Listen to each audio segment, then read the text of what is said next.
The question of the day: who are you? You are the dream of possibilities. I say believe it, dream it, be it, live it, practice it. No idea, as inspiring as it is possible until you discover how to practice. It's about being who you are, and to have a conversation where we invite each other and whoever may be listening to begin their journey of breath, time, and possibilities by taking ownership for who they are. Tick tock, tickety tackety talk. Here we go. It's time for the Mr. PaulCast.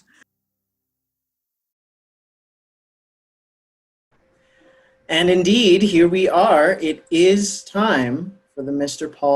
PaulCast, and I have the distinct pleasure of being your host today, as well as, having a fun time with my friend and colleague, Mr. Paul. Say hello. How are you, Mr. Paul?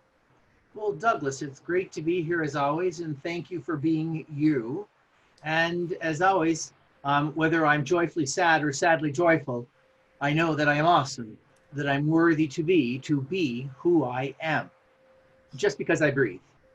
Oh, well, that's a nice thing. Just by breathing in and out, one is, feeling acknowledged and worthy. I mean, I usually have to go through, 10 different steps and hurdles before I get there. Yes. So I've been reflecting upon conversations we have had and how to frame this conversation. That's what it really is a conversation, an organic conversation of ideas, of possibilities. Yes. And for anyone that might pop in and give us a listen and entertain some of the ideas we're throwing around, I'm trying to find frame this moment.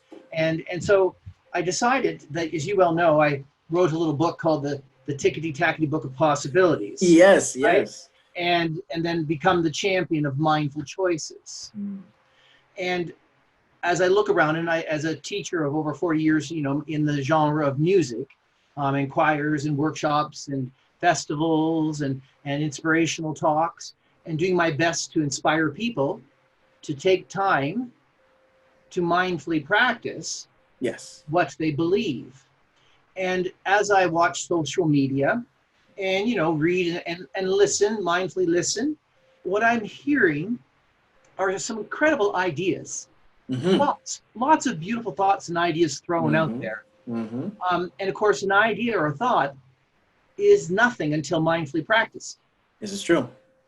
In my observation and my experience as a musical guide or as a professor de musique, is that truly there needs to be a passionate conversation by all around the topic of what is practice.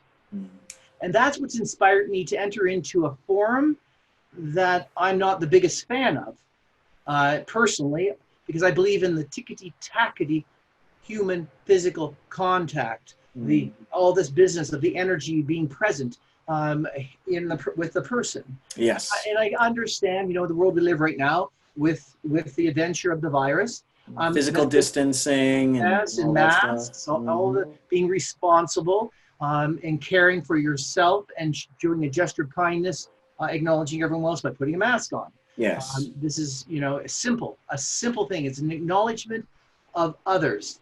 And that's about grace and kindness. But coming back, so everyone, this will be an organic experience. And I tend to just flow and Douglas is a great partner because he allows me that privilege of just going for the ride, about living in the now, and believing in being organic.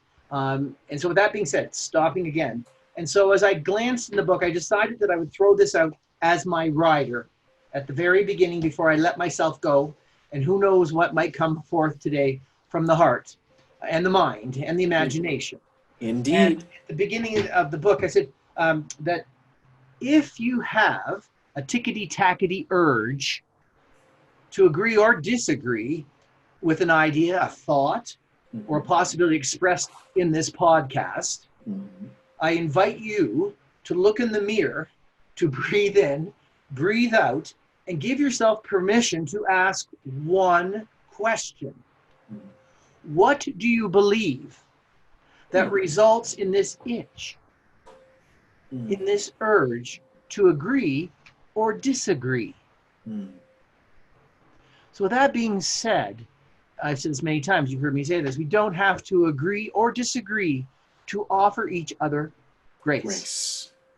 And my observation, again, of what listening and to everyone in the world is that it seems that everyone is screaming to be seen, to be heard, to be accepted, to be celebrated for who they are. Yes. So this conversation that has inspired me to act is in an effort to find a kinder way to be who you are. So I say, believe, dream, believe in the dream. You are the dream. You are the dream of possibilities. Dream it, believe it, be it, live it, practice it. Never stop dreaming, never stop believing, never stop believing in who you are. You are what you believe. I say, believe in who you are. So, with that being said, what do you believe? I mean, that's a very interesting question. I guess my first response, and probably a lot of people's response, if you ask that question, or any person's response, if you ask that question, would be, well, what do you mean exactly? Do you mean religion? Do you mean philosophy? Do you mean politics? Do you mean, what specifically do you mean when you ask me, what do I believe in? I mean, the possibilities are endless. Correct. So here we go. The value of establishing a framework. So the first thing I do is I take time to establish a framework that acknowledges who I am. And then within this framework, I will be inspired to take ownership for who I am. And then put that into action, act upon it, and find a kind way to create the fun. To write my story. Whether I stumble or soar, whether I'm joyfully sad or sadly joyful, rich or poor, I am worthy to be who I am. I am, you are, we are awesome. Just because you breathe in, you are worthy to be acknowledged, to be celebrated. So going back to that saying that one of my things, you are what you believe. Okay. So with that being said, you are what you believe.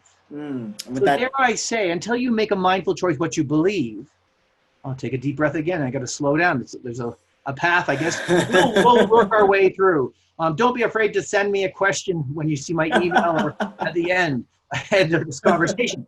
I'm more open to dance with ideas and possibilities. Yes. So in this conversation, in this podcast of possibilities, you are safe and welcome to be who you are. As you consider the idea, the possibility of finding a kinder way to create the fun, your fun, so results will come, should come, might come. But if they don't come, Douglas, you are still safe and welcome and worthy to be who you are. And here it is. What you believe, you will experience.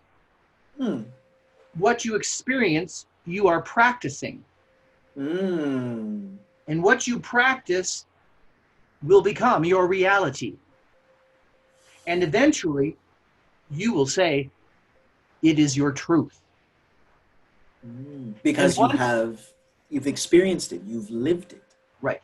But my question is, have you taken the time to mindfully choose what you believe?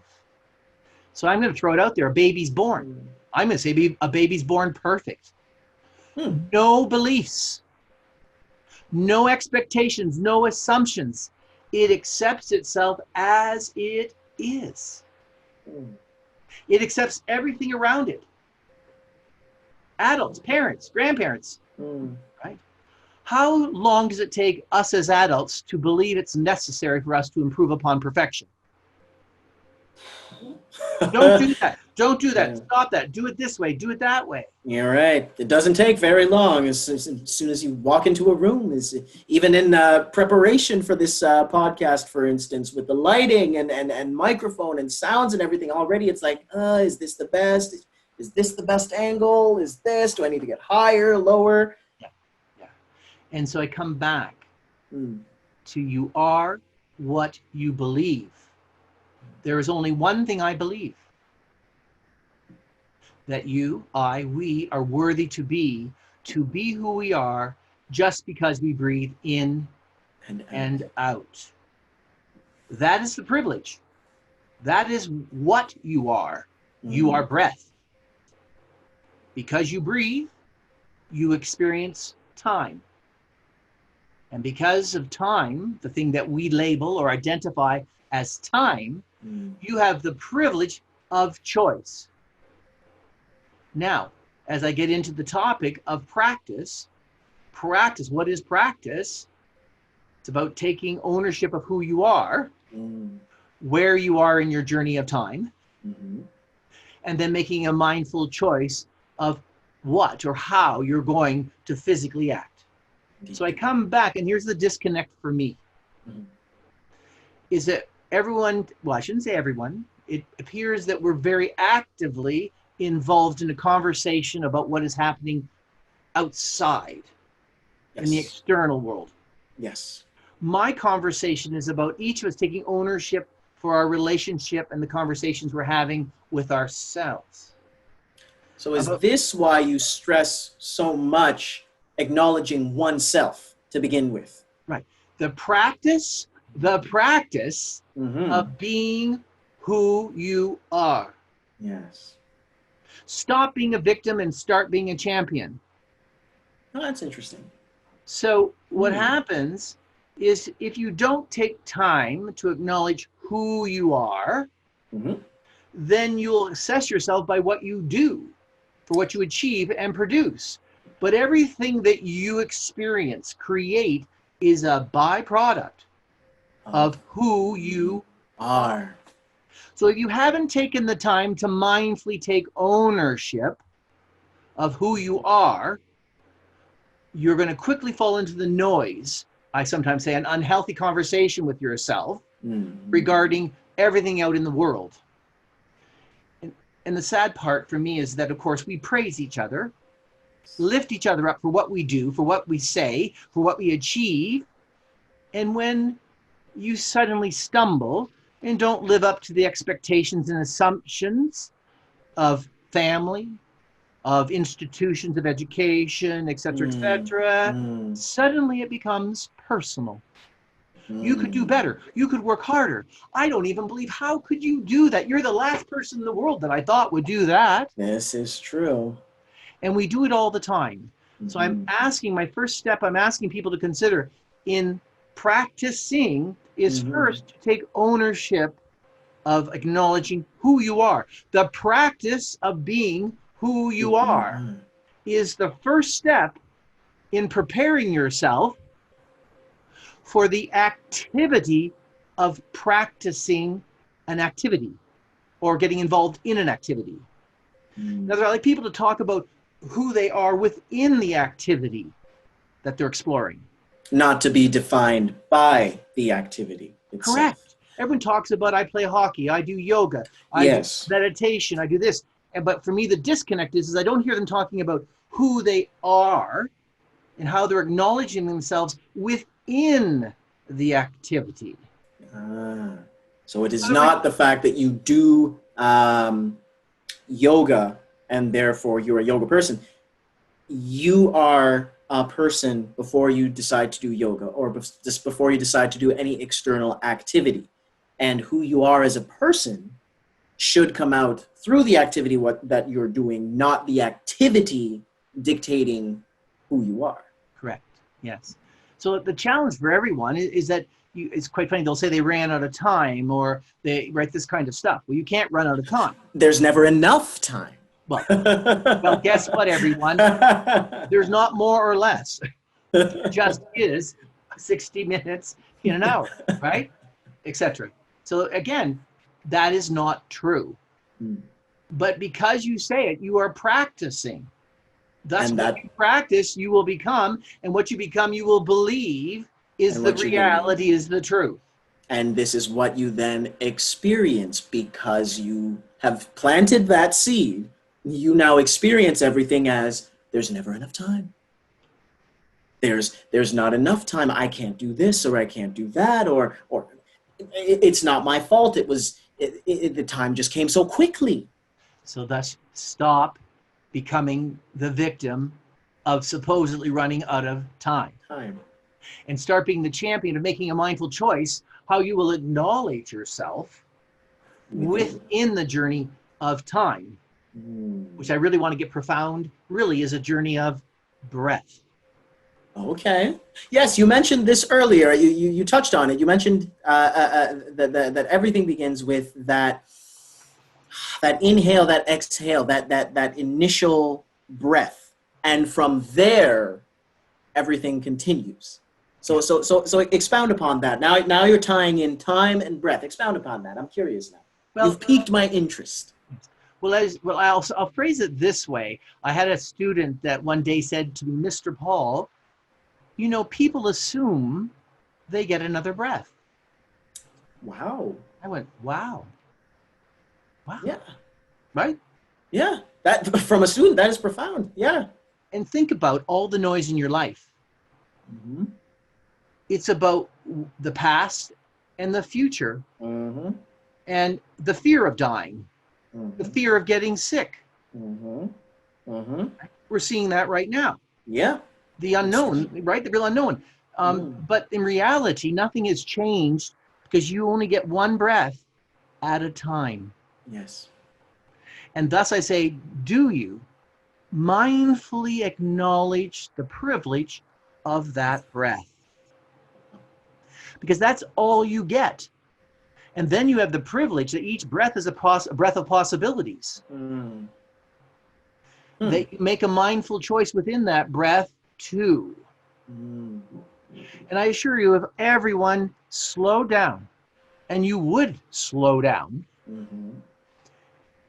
if you mindfully practiced acknowledging the breath of life, the breath of the idea, the breath of a thought.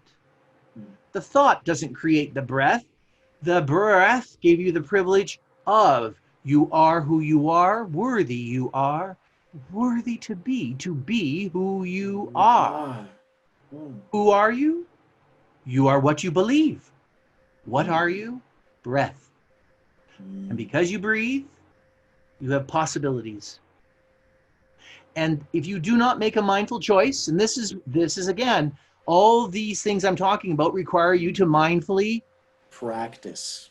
And we do not have a conversation in our culture, in our process. Somehow magically children should know how to study. Magically children should know how to practice. Magically it's just supposed to happen. Yeah.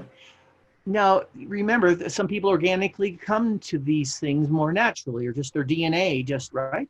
But as a whole, we live very mindlessly. Yes. And so the first step is to take time to acknowledge the breath, because in acknowledging the breath, you are acknowledging who? You are acknowledging yourself. Correct. Because you only get one breath at a time. Now, let's run with this. Yes. And everyone, I should say everyone got in trouble again. If you have the urge to disagree, ask yourself, what do you believe that results in that urge? Yes. Because I'm about finding a kinder way. I like that. I like that. Because so everyone else says, find another way of doing this, find another. And as you mentioned before, there is this assumption of knowing how to practice, of knowing what the better way is. But when you phrase it as find the kinder way, oh God, here we go. You've given a framework with which now I can, find a kinder way. for instance, I'm disgruntled. You've said something that has made me want to react in a certain way. And by finding, if someone were to say to me, find another way of expressing that, well, there's millions of, other ways of this, that, the other thing, the mind wanders. But if you say, find a kinder way, this now, okay, now look back at my action or my reaction. Do I really believe in what it is that I'm feeling? Is this something that is truly coming from a place of understanding, a place of knowing, or is this just my reaction to what I am experiencing? So I have to take that moment, take that breath. Do I really believe what I am feeling? If the answer is no, then why am I feeling this way? And in essence, that's finding the kinder way. Yes. I like this, Mr. Paul. I like this. Thank you, Douglas. And so, but let's step it back because you see, and again, we'll have to be careful because I don't want to go off on a tangent. I really want to stick to this conversation about you are what you believe, because really what I want to offer the world, people to consider, to open their hearts, their ears, their eyes, their imagination to the idea of exploring the art of mindful practice, the practice of being who you are, and then the mindful practice in the activity that you are exploring who you are. You see, everything we create is a byproduct of who we are. And again, I step it back. I want to go to the source, the seed. See, we get excited about an experience. Everyone wants to talk about the experience. Yeah. The date. Or whatever it may be. All the noise that goes around those, I'm going to a new hockey team. I'm going to a new piano teacher, a new teacher at school. Yeah. All the unknown things. Yes. But there's one thing that's not unknown. And what's that? That you who you are. That you, if you practice taking ownership for who you are, no matter what activity you enter into, nothing has changed because you're still going to be who you are. If you have mindfully practiced taking ownership and reminding yourself whether you stumble, soar, whether you're joyfully sad or sadly joyful, rich or poor, whether you agree or disagree, you are worthy to be. You are awesome. And so I come back, is that I'm really not interested in the experience that everyone wants to share with me. My question to them is, what happened before? Yes. That resulted in this experience. So coming in universal language for Mr. Paul, doing my best to stay out of everyone's stories, because once I put my finger in someone's story, I become the noise. Yes, that's true. Because you're not being who you are. Correct. You're now talking about someone else. So one of the things I always do my best now is when, so what do you think, Mr. Paul? And I will say, it doesn't matter what Mr. Paul believes. It only matters what you believe. Because it's your story. I'm here to acknowledge you, to do my best to mindfully listen and hear what you have to say. I do my best to mindfully look, for I can share what I believe I'm seeing. But in the end, I will always let you know that you are awesome, that I am grateful to hang in your presence.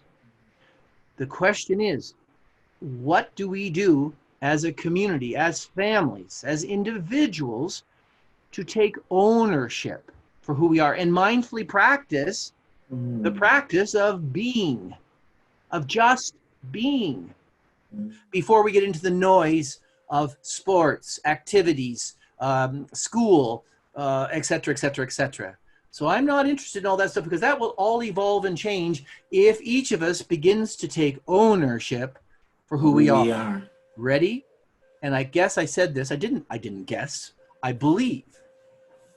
I'm going to tell you, stop saying I know, I think, and start to speak with this word. I believe. I heard you say this. Hmm. Instead of, I know what you said. Finding a kinder way is to drop words like think, know, and say believe. Because I don't know what you believe, Douglas. That's true. I don't know what inspired you to do what you did.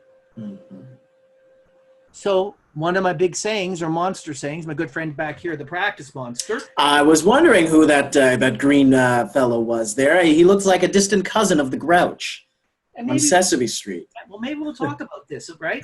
No, where we're going. This and about.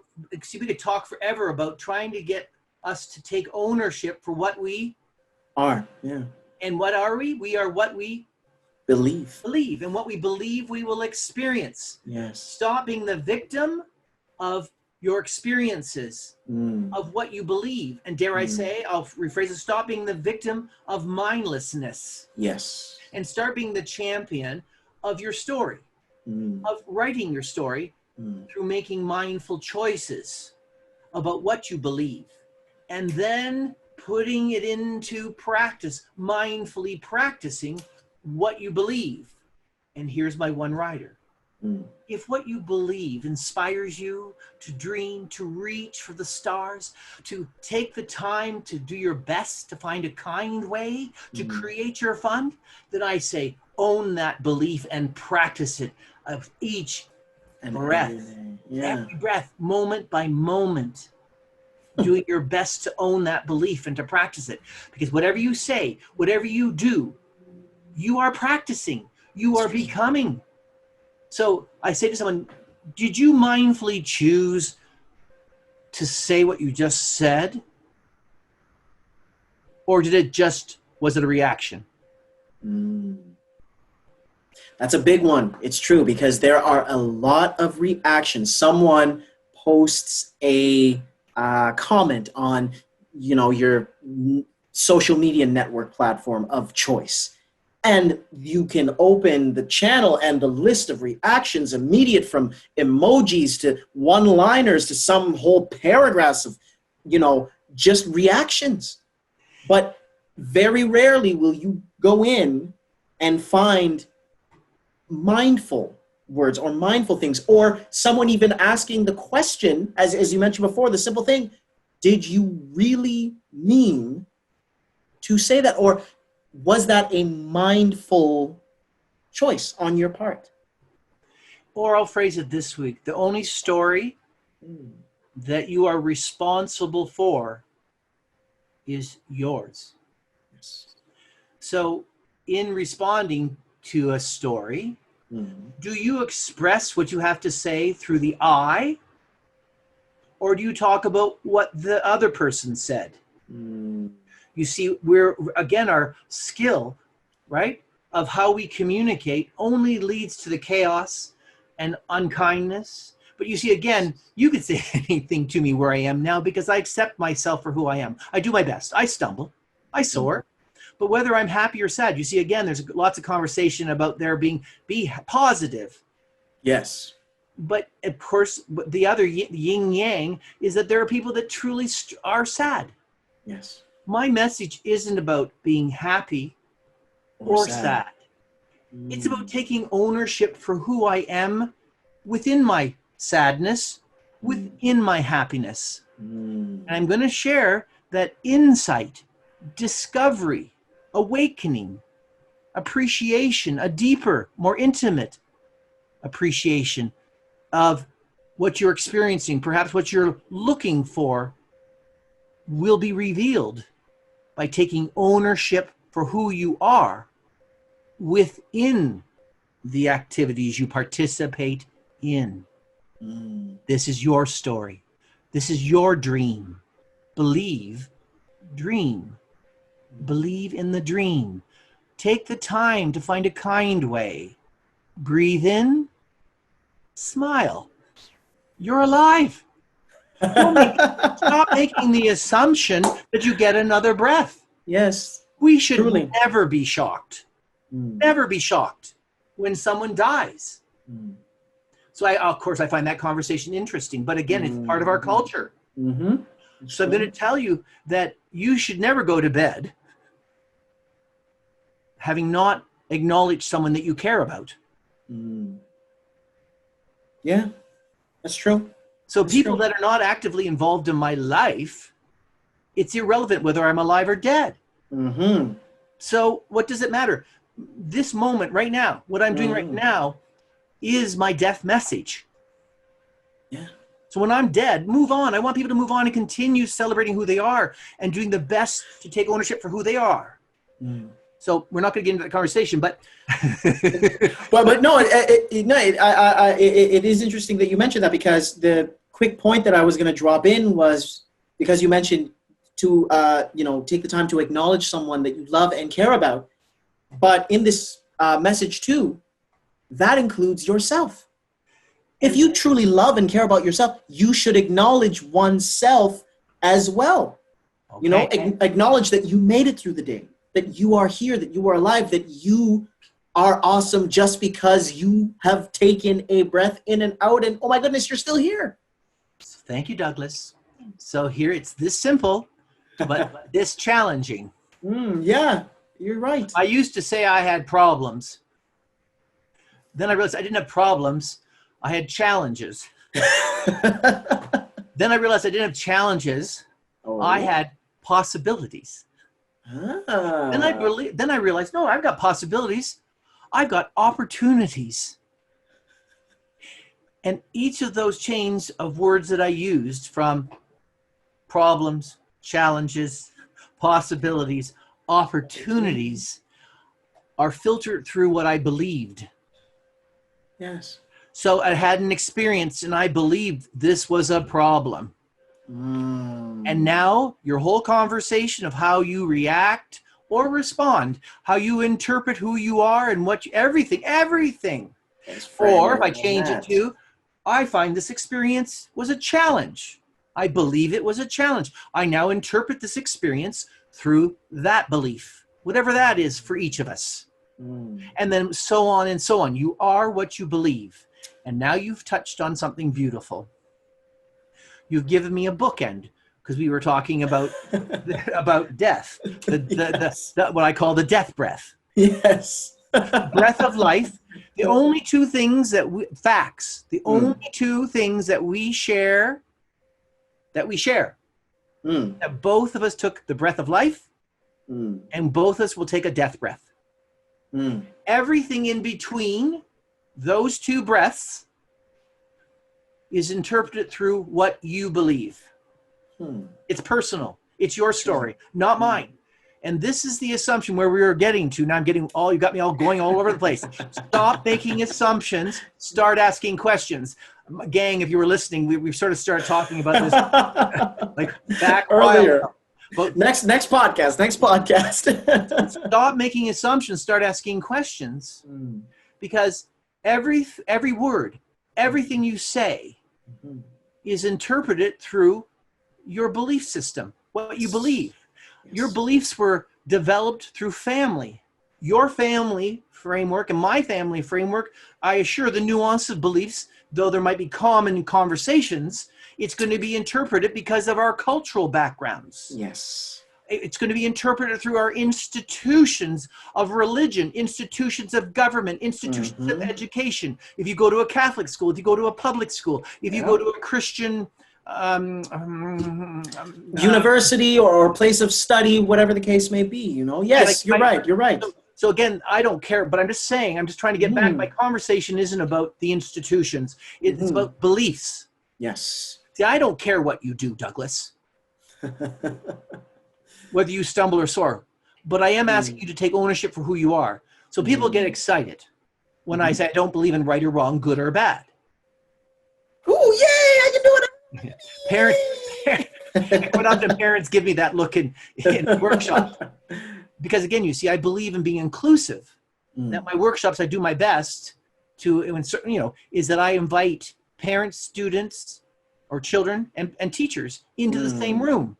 But what do we do in society? We tend to isolate. Yes. and I'm not going to go there because you know where I'm going to go.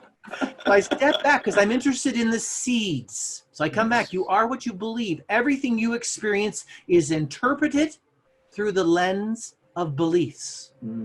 So I go on, and so I'll be dramatic, and saying that millions of people have been killed in the world in the name of beliefs. Yes. War. This is true. Beliefs. This is true. Government's beliefs. I don't know if it's insightful, but I've been told that we have enough food in the world for no one needs to be starving. I believe that. So what do we believe that results that people still go home hungry, are starving in the world? But again, that's not my conversation. That's the noise. Because that's an external conversation. I'm interested in an internal conversation where each of us begin to take ownership for who we are and who are we, what we believe. So my question is this: have you mindfully taken the time to choose what you believe and then mindfully practice that belief? And if you're what you believe, that what you say you believe, if it inspires you to dream, to reach for the stars, to consider the idea, to do your best to find a kinder way to write your story, to be who you are, then I say, grab that belief and passionately practice it breath by breath. Mindfully practice being who you are in the activity of mindfulness. To experience mindfulness requires you to be mindful. And to experience mindfulness requires you to take ownership, to make a mindful choice about what you believe. I'm going to tell you my observation again. And again, it doesn't matter to me because there's only one thing I believe, Douglas. That we are worthy to be who we are just because we breathe in and out. And if you're not taking a breath, then lucky you've taken the death breath. So I phrase it this way for myself, because I used to say, I want to die as I lived. So I decided that to mindfully sort of try this activity with myself and say, I'm going to take each breath as if it's my last. Guess what? I'll never know that I'm dead.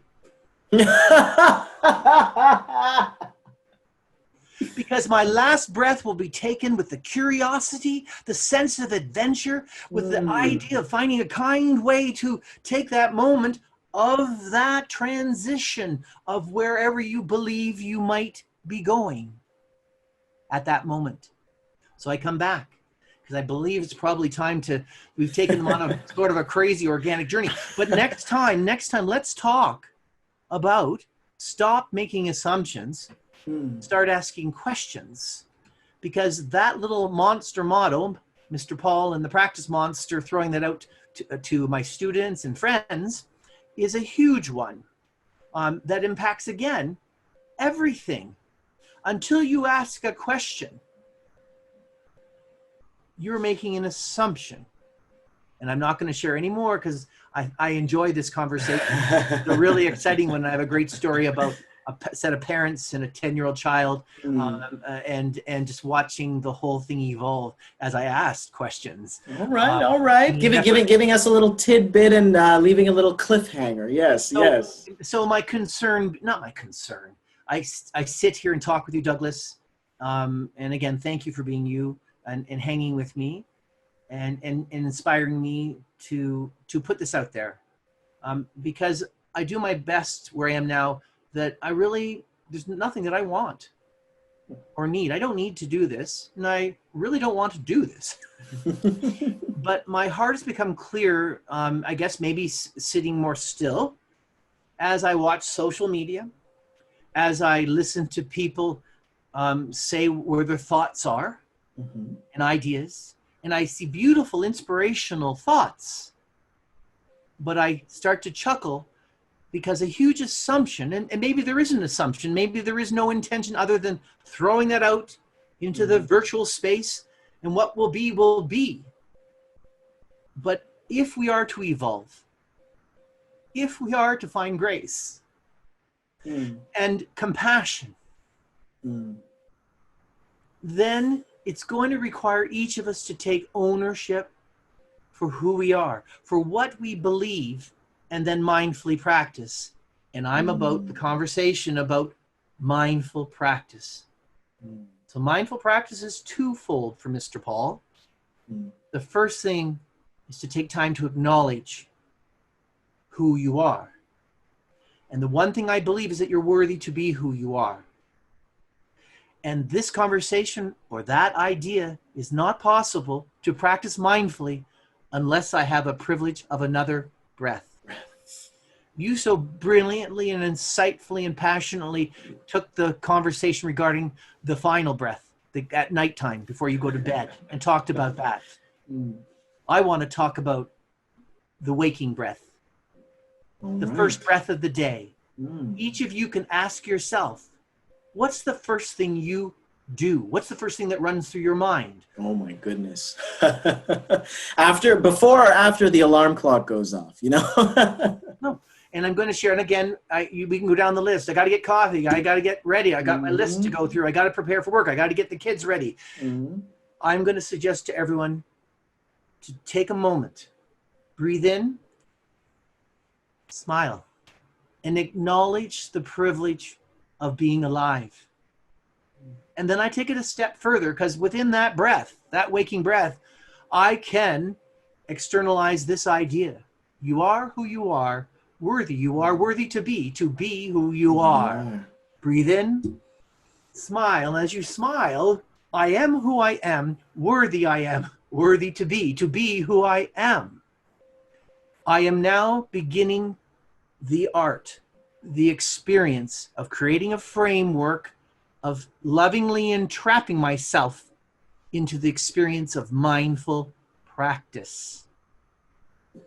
It will require each of us to establish a framework, and that framework is established first to acknowledge the breath. You are the breath. Within the breath are possibilities, and I'm suggesting that if you nurture that idea, that seed, that acknowledgement, you will become stronger, more aware, more graceful, more grateful, kinder, more passionate, compassionate. And you'll begin to slow down and begin to see yourself within your activities, within your ideas, and awaken to just being.